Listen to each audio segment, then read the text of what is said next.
For those of you who don't know, ASEAN is a political and economic union that includes 10 Southeast Asian states: Brunei, Cambodia, Indonesia, Laos, Malaysia, Myanmar, Philippines, Singapore, Thailand, Vietnam, and Timor-Leste, in an in-principle agreement to admit it as ASEAN's 11th member. In this video, we'll discover the real reasons why this region is experiencing such a boom.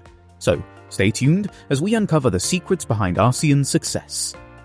The total nominal GDP of the 10 ASEAN nations, measured in US dollar, amounted to $3.6 trillion in 2022, more than doubling its total GDP of $1.6 trillion in 2009. The total size of the ASEAN economy was slightly larger than India in 2022, which had an estimated GDP of $3.5 trillion in that year.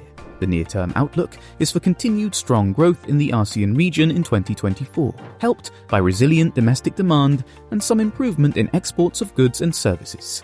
In 2022 to 2023, ASEAN GDP growth notably outpaced the global average, boosted by ample stimulus packages, the gradual recovery of tourism, and efforts by multinational companies to diversify global supply chains away from China. Rising tourist inflows, cooling inflation, and the global electronics sector upturn should boost ASEAN GDP growth to above 2023's rate in 2024. Let's turn our attention to the population and market potential of the ASEAN region. As of 2024, the combined population of the 10 ASEAN member states has reached an impressive 671.7 million, maintaining ASEAN's position as the world's third most populous region, following India and China.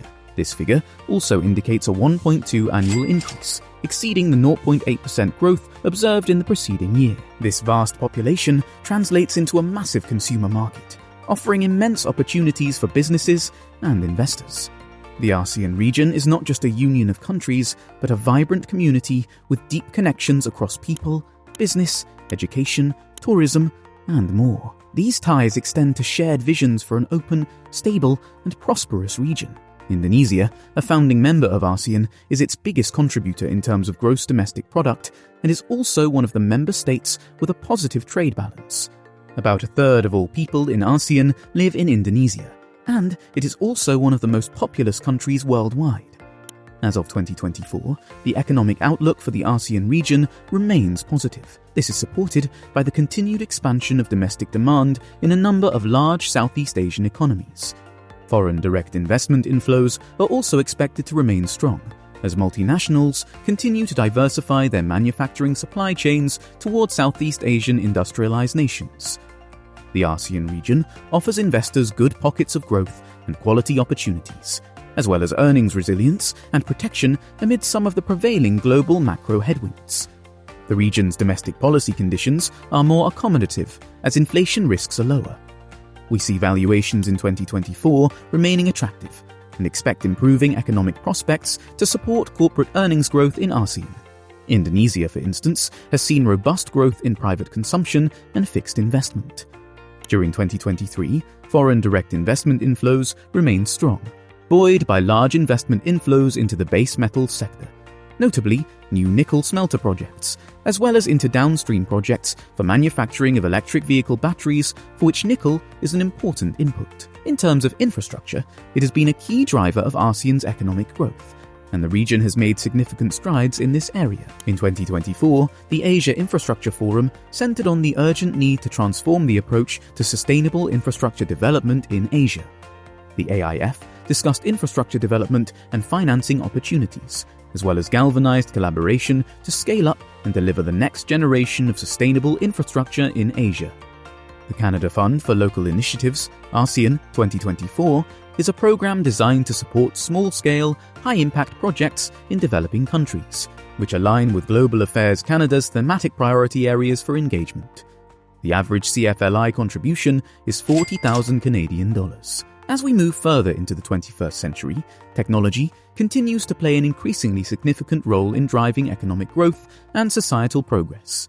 In 2024, the ASEAN region is witnessing a digital revolution, with the digital economy projected to reach $1 trillion by 2030. This rapid digital transformation is largely driven by the region's young, educated, and increasingly online population. Governments across the region have recognized the importance of this digital transformation and have implemented policies to foster a thriving digital economy. One of the key initiatives in this regard is the ASEAN Digital Economy Framework Agreement, which provides a blueprint for achieving harmonization among nations at different stages of digital integrations. This master plan is designed to provide a vision of what ASEAN's digital society and economy will look like, while the roadmap offers a plan for the region's digital transformation agenda. In addition to these broad initiatives, individual ASEAN countries are also making strides in specific areas of technology. For instance, Cambodia proposed 2 priority projects for ASEAN in 2024. One is an artificial intelligence, AI, and robotic automation framework for industries project, and the other is an ASEAN online education platform for Industry 4.0 project involving Cambodia, Laos, and Thailand. Let's now delve into the education system and the quality of the workforce in the ASEAN region. ASEAN supports global and regional commitments in education by promoting lifelong learning underpinned by the principles of equity, inclusion, and quality. Specific priorities include advancing future-ready education at basic and higher education levels and technical and vocational education and training, ensuring inclusive education, building the capacity of education personnel, and mobilizing resources for education through partnerships with various key stakeholders. Furthermore, the Biden-Harris administration's 2024 budget requested an unprecedented $1.2 billion in economic, development, and security assistance for the nations of Southeast Asia, in addition to $90 million dedicated solely to engagement with ASEAN and efforts to strengthen ASEAN institutions. Trade is a vital component of any economy, and the ASEAN region is no exception.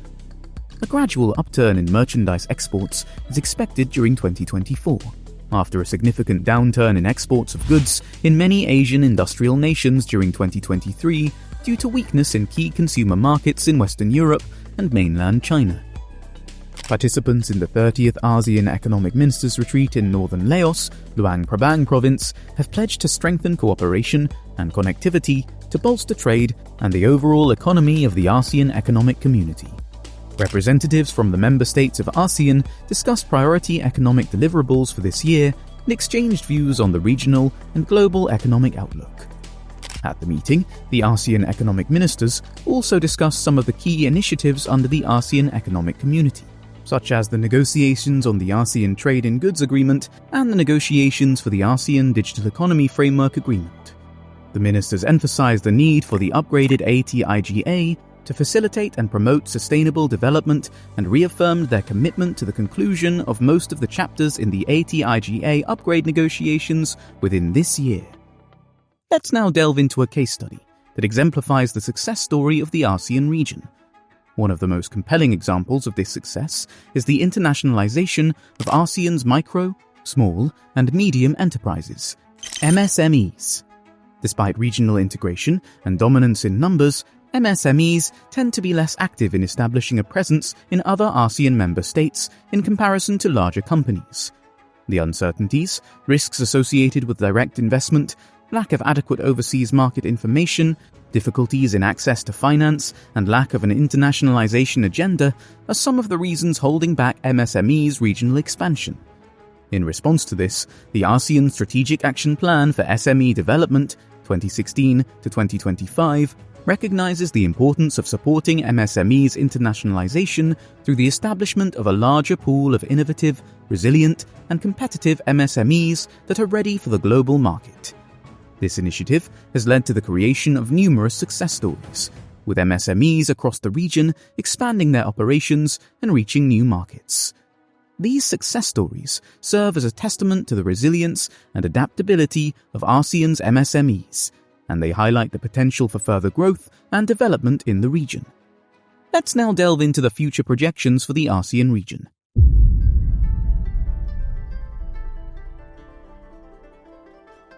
A gradual upturn in merchandise exports is expected during 2024, after a significant downturn in exports of goods in many Asian industrial nations during 2023 due to weakness in key consumer markets in Western Europe and mainland China.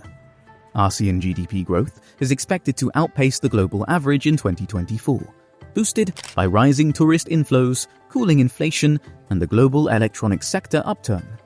However, elevated interest rates, fiscal consolidation efforts, the El Niño weather phenomenon, and China's subdued economy will keep regional growth below its 10-year pre-pandemic average. This dynamism is driven by a population of 700 million, composed of young, educated, increasingly online individuals and a growing middle class.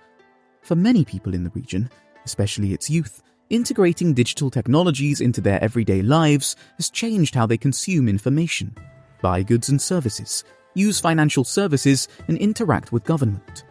Beyond 2024, ASEAN is projected to be the fastest-growing region in the world in the next decade, thanks to FDI inflows, infrastructure development, favorable demographics, and the expansion of consumer markets in key trading partners, particularly China and India. By 2030, it is expected to be the fourth largest economy in the world.